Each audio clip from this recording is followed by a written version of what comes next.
नमस्कार आप 24/7 के सभी दर्शकों को। आज हमारे साथ मौजूद है रवि पाल जी, जो कि म्यूजिक असिस्टेंट प्रोफेसर है। बहुत बहुत स्वागत है सर आपका मारवा स्टूडियोज में। चूँकि संगीत का स्टार्ट करें उससे पहले मैं पूछ लूँ कि ये संगीत है क्या सर? संगीत शास्त्र के संदर्भ में कहें तो इसकी परिभाषा है गायन, वादन और नृत्य, इन तीनों के मिश्रण को संगीत कहते हैं। और सरल शब्दों में कहें जो आप जिसमें शांति महसूस करें, जो आपके अंतर मन को सुख प्रदान करे, वही संगीत है आपके लिए। सर इंडियन और वेस्टर्न म्यूजिक मेलोडिक में स्ट्रक्चर्स में क्या डिफरेंट है? क्योंकि मैं शास्त्रीय संगीत का साधक हूँ तो उस विषय पे मैं ज़्यादा अच्छा बता पाऊँगा। शास्त्रीय संगीत क्योंकि शास्त्र है तो कुछ नियम हैं, कुछ उसके जो उसको फॉलो करने हैं, लेकिन जो अंत में जो एक लक्ष्य होता है वो यही है जो आपको सुख प्रदान करे, एक अलग ही आनंद है। तो मुझे लगता है वेस्टर्न का भी और अंत में जो संगीत का जो लास्ट एक लक्ष्य होता है वो यही होता है कि आप उसमें कितना सुकून ढूंढ सकते हैं। ओके सर, शास्त्र में इंडियन म्यूजिक का प्रेजेंटेशन का क्या तरीका है, क्या डिफरेंट है?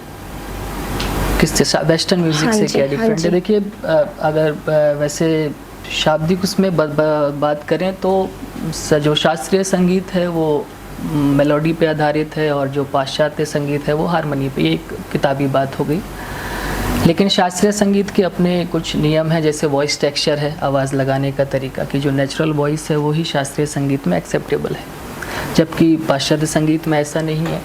इसका रियाज का तरीका अलग है, इसके सिद्धांत अलग हैं जो एक दूसरे को बहुत ही अलग करते हैं। और मैं ये कहूँगा कि शास्त्रीय संगीत जड़ है, अगर आप उससे जुड़े हुए हैं तो निश्चित है कि आप तरक्की करेंगे। रिदम और बीट्स में क्या फ़र्क है सर?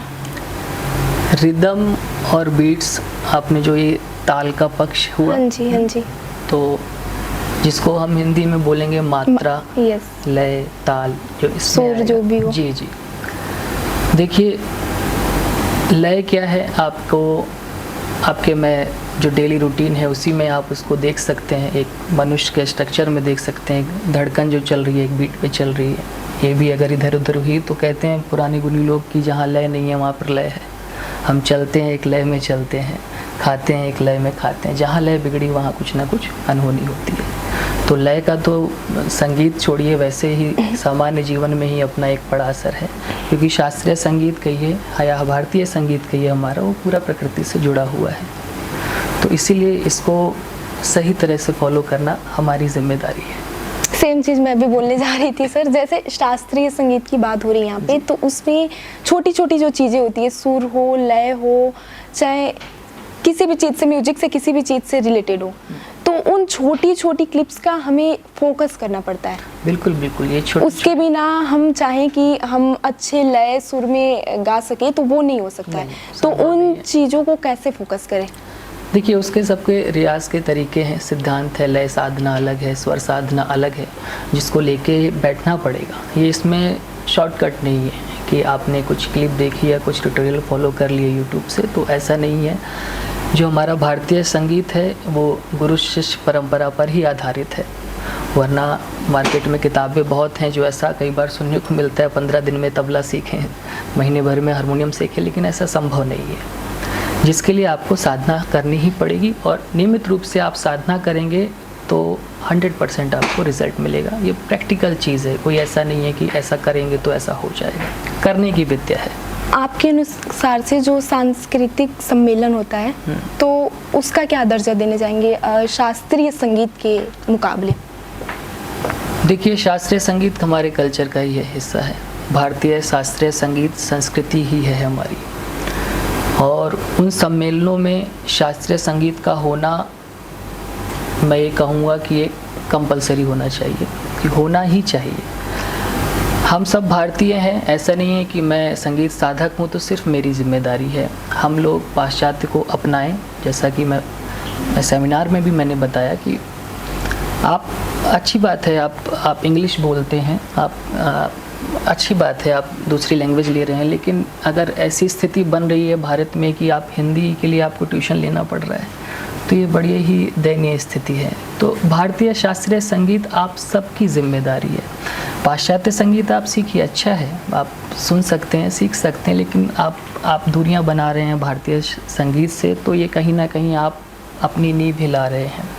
तो वही है, जड़ों से आप जुड़े रहेंगे तो आपका अस्तित्व अपने आप बना रहेगा। अच्छा सर, कुछ वाद्य यंत्रों के नाम जो बेसिकली जो म्यूजिक में जाना चाहते हैं उनको याद रहना चाहिए, कुछ ऐसा वाद्य यंत्र हो। अगर शास्त्रीय संगीत में गायन की बात करेंगे तो सबसे पहले जहन में तानपुरा ही आता है, क्योंकि तानपुरे पे ही गायन शुरू होता है। ये किस तरह का है, कैसे इसको यूज किया जाता है? ये स्ट्रिंग वाद्य है, 4 तार होते हैं, तुम्बा होता है, इसको छेड़ा जाता है और इसके आधार पे ही संगीत गायन की शिक्षा होती है और गाया जाता है।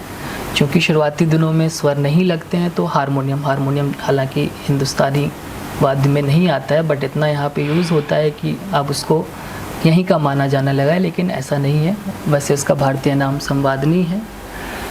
तो ऐसे और बहुत सारे, तबला है, आपका सितार है, वीणाएं बहुत हैं भारत में, हारमोनियम, ऐसे बहुत सारे। जी जी। ताल और हारमोनियम कोई मैंने बोला संवादनी। अच्छा, ताल और लय, इन दोनों में से पहला स्थान किसका होगा, ताल या लय? पहले लय। लय। क्लिक आप जब एक मीटर सेट करते हैं उसमें फिर आप ताल कुछ बोलों का एक समूह है जिसको आप बनाते, 3 ताल, जब ताल, 10 मात्रा, 16 मात्रा, दादरा। सबसे पहले है लय, लय एक मेंटेन करते हैं मात्रा। कुछ दर्शकों को लय में कुछ बताना चाहें आप? जैसे अब आपने बोला, जैसे झप ताल 10 मात्रा का ताल है, 2 3 2 3 ऐसे उसके विभाग हैं। तो उसके कुछ ऐसे छंद हैं, धी ना धी धी ना ती ना धी धी ना। तो इस मीटर पे ही हम जब रियाज करेंगे, अलंकार है या बंदिश है जो है, तो इसको ही फॉलो करके गाएंगे। तो इस तरह शास्त्रीय संगीत के अनुसार आप क्या टिप्स देना चाहेंगे जो म्यूजिक में जाना चाहते हैं बच्चे? यूथ के लिए मैं यही कहूँगा कि शास्त्रीय संगीत ना, मैं फिर बोलूँगा कि आप सबकी जिम्मेदारी है, उसको आप साइड सब्जेक्ट ना लें। ऐसा ना समझें कि थोड़ा सा सीख लेते हैं, क्योंकि शास्त्रीय संगीत कोई सुनता नहीं है। आप शुरू तो करिए, सुनेंगे लोग, प्लीज़, ये सबकी जिम्मेदारी है। तो मेरी यही इच्छा है कि हर युवा शास्त्रीय संगीत को बहुत ही सीरियसली सीखे, समझे, वो वेस्टर्न करे और कहीं भी जाए, लेकिन इसको मजबूत रखे। ये हमारी रूट्स हैं। बहुत बहुत धन्यवाद सर, आपने अपना कीमती टाइम दिया। वीडियो जर्नलिस्ट क्रिश के साथ दीक्षा F24/7 न्यूज़।